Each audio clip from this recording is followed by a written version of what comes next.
ఇంతలా రాయవలసిన అవసరం, పైగా ముందు సిబిఐ అని చెప్పి ఆ ఎలక్షన్లలో వీళ్ళ మీదకి రాకుండా తప్పించుకొని గ్యాగ్ ఆర్డర్ తీసుకొచ్చి ఆ తర్వాత సిబిఐ కేసు వద్దని చెప్పి ఇన్ని చేశారు. అభిషేక్ మోహంతీని మార్చేశారు. ఇవన్నీ ఇంతలాగా చేశారంటే ఆ సాక్షి పత్రికలోనే ఆ సాక్షి యాజమాన్యం ఇంతలా రాయించింది అంటే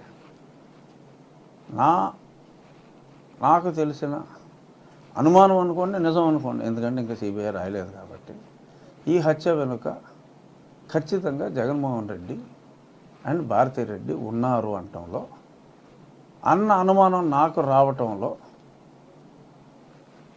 ఎటువంటి దోషము లేదు. ఐ స్ట్రాంగ్లీ బిలీవ్ ఇన్వెస్టిగేషన్ పూర్తయితే కంప్లీట్గా డెఫినెట్గా ప్రస్తుతానికి సూత్రధారి అవినాష్ రెడ్డి, పాత్రధారులు విప్రూవర్గా మారిన దస్తగిరి, గంగిరెడ్డి, ఉమాశంకర్ రెడ్డి, యాదవ్, సునీల్ యాదవ్ అనుకుంటున్నారు. కానీ ఎడుగూరు సంధింటి అవినాష్ రెడ్డి కూడా, ఆర్ భాస్కర్ రెడ్డి, ఆర్ శివశంకర్ రెడ్డి, వీళ్ళందరూ కూడా కేవలం పాత్రధారులే. సూత్రధారులు అర్జున్ అన్న సినిమా వచ్చింది, చూసారా? సినిమా నాలెడ్జ్ కూడా లేదా మీ జర్నలిస్టులకి? అర్జున్నయ్యా, మహేష్ బాబు, ఇంకో అమ్మాయి, అన్న చెల్లెళ్ళు స్టోరీ. అందులో ప్రకాష్ రాజు సరిత జంట ఉంటుంది.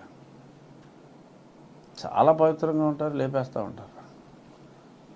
ఆ కంపారిజన్ చేస్తూ ఉంటారు కొందరు, అర్జున్ జంట అని. మన ఆదినారాయణ రెడ్డి గారు కూడా అంటూ ఉంటారు అప్పుడప్పుడు.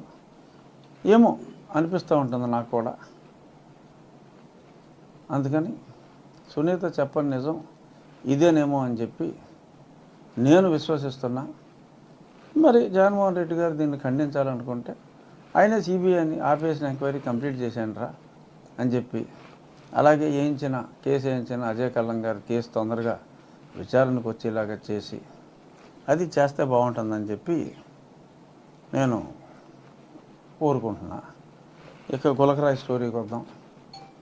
నిన్న చూసాం.